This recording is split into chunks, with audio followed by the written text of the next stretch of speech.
In the heart of the night, this world will burn bright. We will set it alight. In the heart of the night, in the heart of the night, this world will burn bright. We will set it alight. In the heart of the night.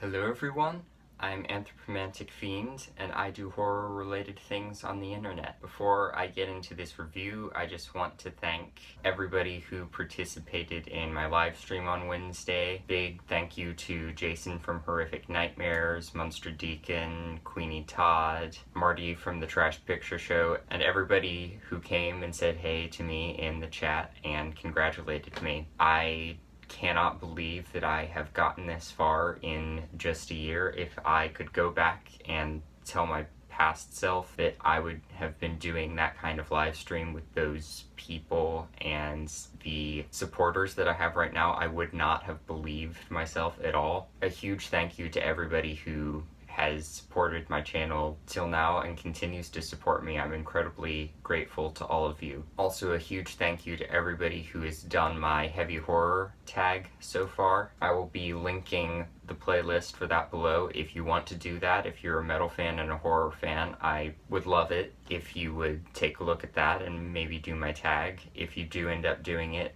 leave me a link to that video in the comments of my heavy horror tag video. Thank you to Hellhound from the Horror Metal channel, Sean Patrick Urshan over at the Horror Corner, and Mormo from Horror Cache for being the first 3 people to do the tag. Today I'm going to be talking about The Sphinx. This is a movie that came out in 1933 and it stars the amazing Lionel Atwill. He's been in some other movies that I've talked about on this channel. I believe he was in The Gorilla with Bela Lugosi. He's also been in movies like Son of Frankenstein as Inspector Krogh, playing opposite Bela Lugosi as Igor, in Ghost of Frankenstein as a mad scientist, also playing opposite Bela Lugosi as Igor, Mark of the Vampire, also with Lugosi, in Man-Made Monster with Lon Chaney Jr., and just so many great classic horror movies. I wouldn't call this a great movie or a horror movie, but he is good in this movie. This is also a release from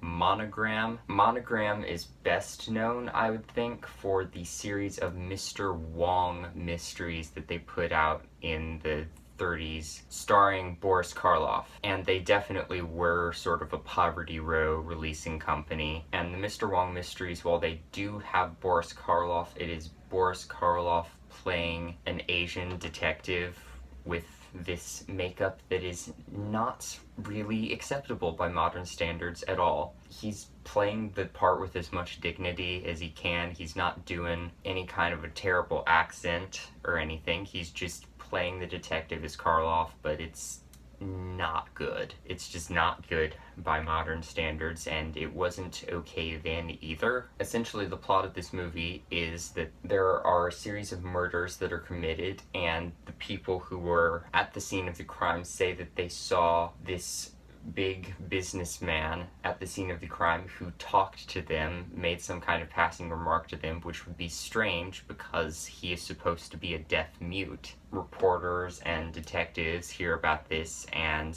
get suspicious. They hold a trial, but he's found innocent, but bodies keep disappearing, and it's up to people to figure out what's actually truth and what is not. This movie is not really a horror movie, it's more of a mystery, but it does have the amazing Lionel Atwill, who's been in so many great things, as I've said. His character is supposed to be a deaf mute, although he speaks at the beginning of the movie. We actually see him speak, so that's definitely in question, and it's hard to tell what's actually going on. It seems pretty clear that he's lying, but there's no way to prove that. There's a big trial scene where he's signing things and someone's interpreting for him, but he's kind of wiggling his fingers where the camera can't see it. When he's just sitting there in that scene, there's not really any kind of emoting from him, and so it kind of hampers Lionel Atwill's acting. But in all the other scenes, when we see Lionel Atwill acting, he's not speaking, but he's emoting just as much as he would if he wasn't talking. And I do miss hearing Lionel Atwill's amazing voice, although we do still hear it in this movie, but he conveys just as much emotion and elegance and Lionel Atwill-ness just with his facial expressions and his gestures as he would if he was speaking lines as well. That said, when he does sign things, I really do doubt that sign language, because again, he's just kind of wiggling his fingers over here and they're trying to hide it off camera, but usually you just kind of see him going like this over here. I don't speak sign language, but that does not look like any form or dialect of any kind of sign language to me. It just looks like Lionel Atwill wiggling his fingers. Maybe I'm wrong, but I really don't think so. There's also an aspect that's really confusing there, because he's supposed to be a deaf mute, and we always have an interpreter telling everybody else what Lionel Atwill is saying, but we never actually see the interpreter telling Lionel Atwill with sign language or anything what the other person has said. And yeah, there's this whole thing of, is he actually faking the deaf mute thing? But if he actually is trying to convincingly portray a deaf mute, or he actually is a deaf mute, someone has to tell him what the other person has said. He can't just respond off the fly. So that was the big thing from a logical standpoint that made absolutely no sense and bothered me. Still, Lionel Atwill's character is really, really well done. He's got the elegance, the emotion, and a little bit of a dry sense of humor that I really, really enjoyed, especially in one scene near the end where they're trying to get Lionel Atwill to talk, and he's not even, signing anything to them. He's got a little notepad that he's kind of written out things he wants to say on before, and he's just kind of standing there, and you see him scribbling on the pad, and one of the detectives looks over the shoulder, and he's sketching this little picture of a house and a landscape on there, just with this big smile on his face, and you can tell that he's just totally trolling all of these detectives, and it's honestly really funny. At the beginning of the movie, the person who sees Lionel Atwill at the scene of the crime and swears he hears him speak is,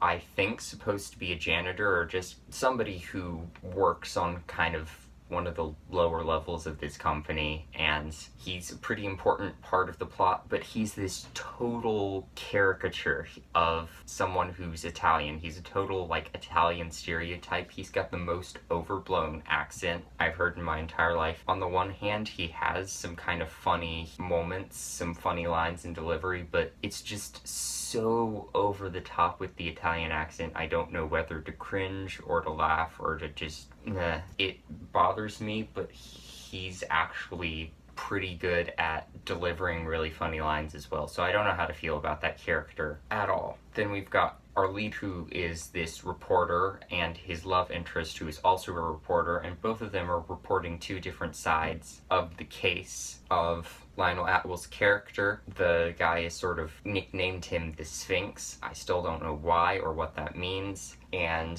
is, totally saying he's the one to blame for all of these murders, and the girl is defending him, and there's a lot of sort of back and forth banter between the two of them, sort of fencing with words, and it's kind of fun, but it is pretty generic. It's this trope that I've seen a lot in these older horror and thriller movies, where there's a girl who's typing for a newspaper and a guy trying to lure her away from her job to get married, and it's this plot I've seen a million times, and there's this general sort of disdain for her holding a job that I kind of see from the guy. I just don't like that plot that I see sort of treaded out in a lot of these older horror and mystery movies. But the actors do a pretty good job with what they're given, and the sort of fencing of words between the two of them is well done, I thought. There's the chief at this newspaper, and he's really, really sexist. There's this moment after the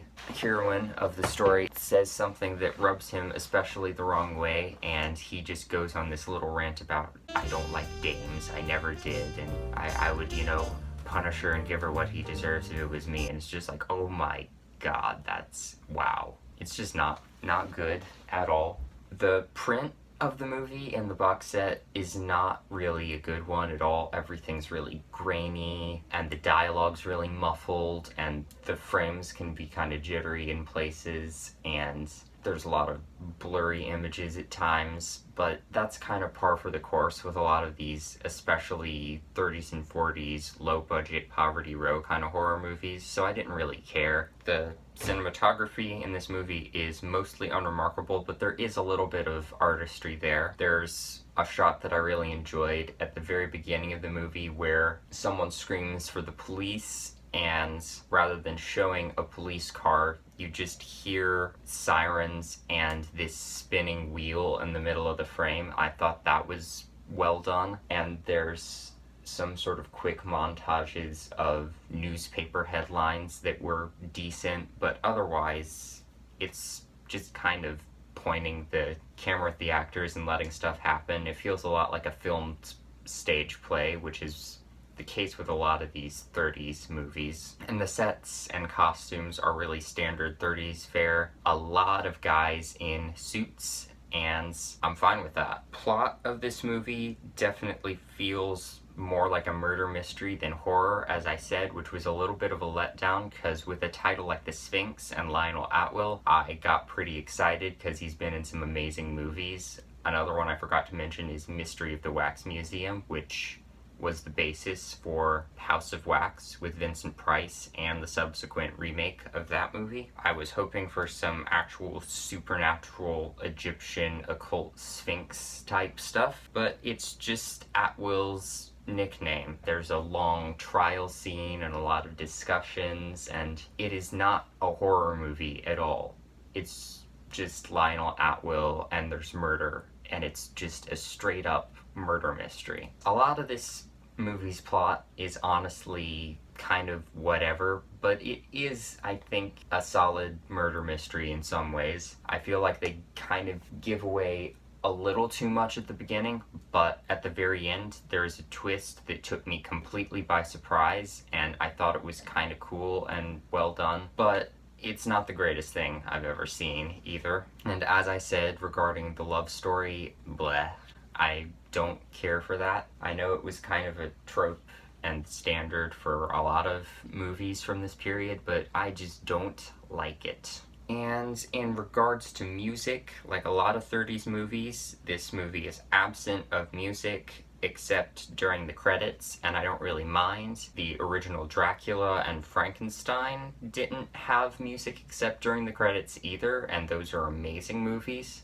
Granted, those have really kind of cool, creepy soundscapes to them, especially Dracula, but I'm kind of used to that sort of absence of music in movies from this period, so whatever. And all in all, this movie is very much kind of a take it or leave it, whatever movie for me. There is an interesting mystery plot to some extent, but also a lot of retreaded tropes. It's a good performance from Lionel Atwill, but far from his best role, and this movie is just generally okay.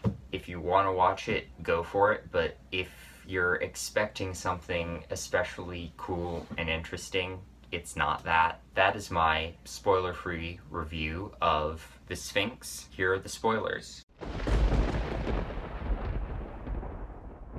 At the very end of this movie, the heroine has been going over to Lionel Atwill's mansion and trying to do a series of articles on him to reveal the great man that he truly is, and at one point she just sits down and absently starts playing the piano, and she hits the very highest key, and it actually opens up a secret door, and it is revealed behind that door Lionel Atwill. Except Lionel Atwill is already sitting over in another place in the room, so there's actually two Lionel Atwills, which took me totally by surprise. Did not expect that at all. And they ended end up holding her captive as a damsel in distress. The police come in and break in, and there's a long scene with one of the cops kind of absently playing on this piano, and you can tell that Lionel Atwill and his basically butler character are freaking out a little bit. He's like, I've got the answer right at my fingertips, but I just can't place it. And then accidentally a little bit of cigar dust lands on the highest note, and he's just like, better clean that off, and wipes his hand on it and accidentally discovers the door. The other Lionel Atwill is still standing right there. He gets shot. We reveal that the Lionel Atwill who's been sitting there actually can talk. He's not a deaf mute, but his brother was, so he could fill in for the main big Lionel Atwill as the real deaf mute and kind of prove his innocence, basically, while Lionel Atwill went around doing all kinds of devious things. I forget what his actual motivation behind the murders was, but it was something money related. And then at the very end, when the police are taking him in, he just drops down dead. They pick him up, and we see that there's a ring on his finger, and one of them takes it, and he's like, oh my god, it's one of these medieval poison rings that you prick your finger on and inject the poison into your body. In any other case, I'd be like, well, that came completely out of left field, but I was kind of familiar with that being a thing from the John Barrymore Dr. Jekyll and Mr. Hyde, the silent version, which is still one of my favorite horror movies, so I actually kind of liked that. And then there's, at the very end, this whole little exchange between the two love interests, and the girl finally consents to get married. I don't know why, because this guy's been basically a pain in her neck this entire time, but I guess that's a thing. So, all in all, it's an okay murder mystery, take it or leave it. Lionel Atwill did a good job, but meh, maybe watch it if you want. That's my review of The Sphinx. Thank you for watching my video, and hopefully I will see you in another one. Bye.